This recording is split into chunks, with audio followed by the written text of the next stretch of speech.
highlights channel of the Ranveer Show. This is TRS Clips. How was Rajiv Gandhi as a PM? Well, he was very. The word that I should use is that he was idealistic, but without being rooted in the reality of the practical, real politic of it. South Delhi, Kilamanya. Exactly. Doon school. Okay.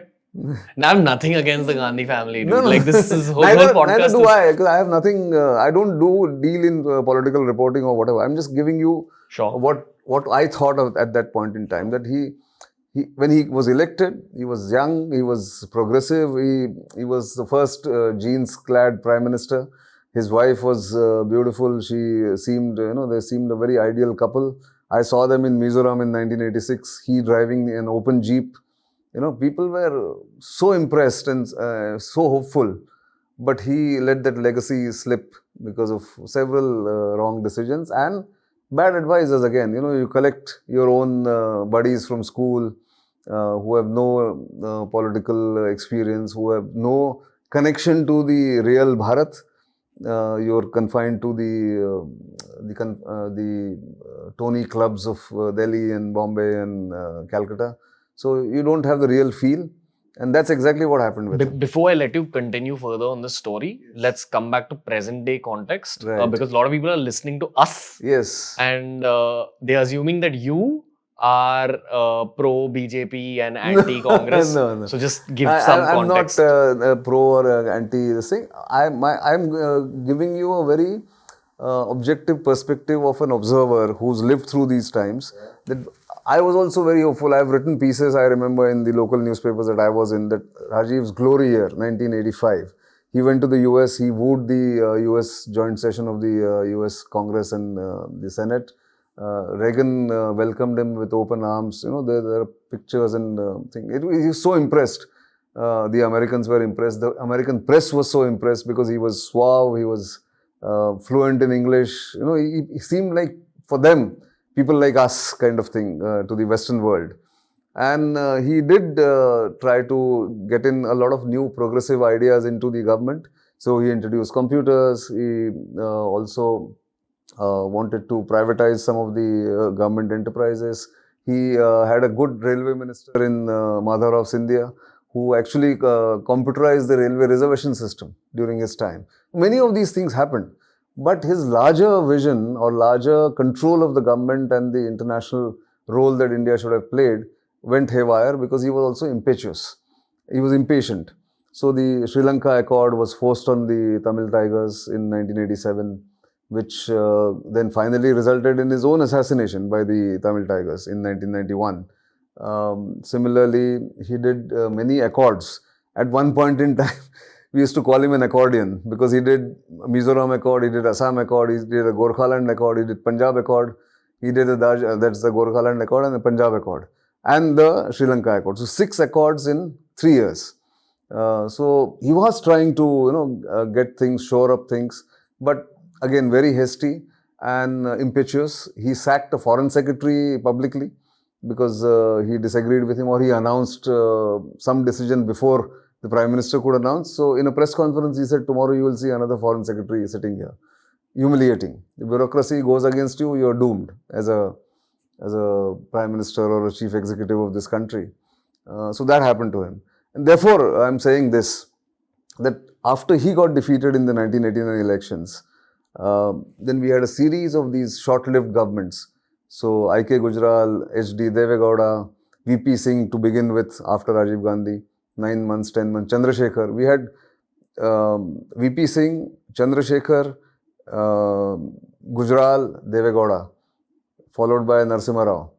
Then Vajpayee's 13-day government in 1996, followed by a 3-year, 1.5-year-old government, 18 months government in again Vajpayee, and then a 5-year term for Atal Bihari Vajpayee from 1999 to 2004. And then we had Manmohan Singh for the next 10 years. Do you think if Rajiv Gandhi had not been assassinated, he would have been good for the country in the long term? Yes, he was. Actually, he had matured. He had decided, he had realized what his mistakes were, and he was about to implement or eliminate those mistakes and implement new plans he was full of beans. I remember when he was assassinated, it was a big shock, not just to his family or to the Congress party, but to the nation. Because that time he had learned his lessons, he had, as I said, matured. He had also realized that India is not a homogeneous entity, not a small country. It has different problems, so they should be tackled at different levels.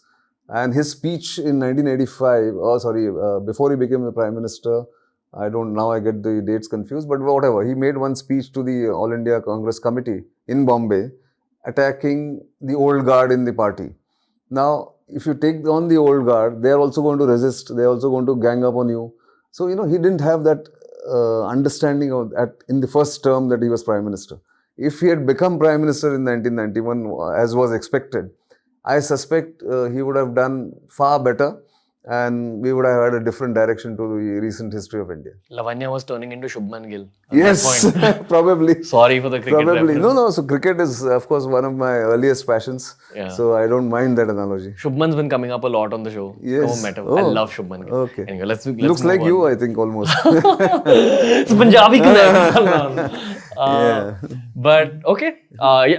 The reason I asked you about Rajiv Gandhi was because I hear a lot of people from your generation saying if he had survived, we would have been in a different I agree. India.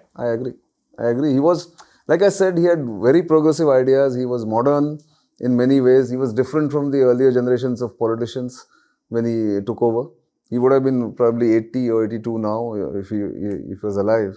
But that time, 30 years ago, 1991 or 32 years ago, he would have been a great Prime Minister because of the maturity that he had achieved, because of the political defeat he went through. See, defeat makes you much more responsible, much more responsive. Tough times make tough men. Absolutely. Okay. Slightly controversial question, but do you see glimpses of him and Rahul Gandhi? Not really. I haven't seen him. My problem with Rahul Gandhi again is this. When he had the chance, he didn't take up any ministerial responsibility. No matter how good a politician you are, no matter how good a leader you are, and that is again to be proved. He hasn't proved himself on that.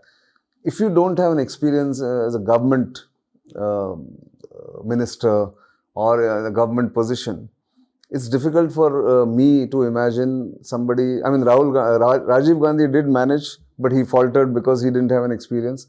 Unlike Indira Gandhi, who had seen it from close quarters, she had also become minister in Lal Bahadur Shastri's cabinet.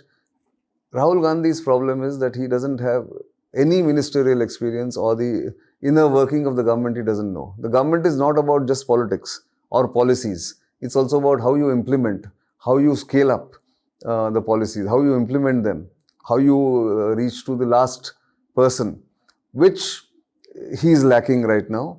And therefore, I don't see him in the same mold as Rajiv Gandhi. Okay. He's not hustled enough. Not hustled enough. He hasn't got that experience. I mean, just to put it very pithily, I think it's one thing to talk about many policies and the things that you want to change, and then Mohabbat ki Dukaan and all that. It's hard task, and it's hard grind to come into the government and then implement policies that you want to do. It's not easy. So these are playlists made especially for you. We've tailor-made learning experiences for you. DRS Clips.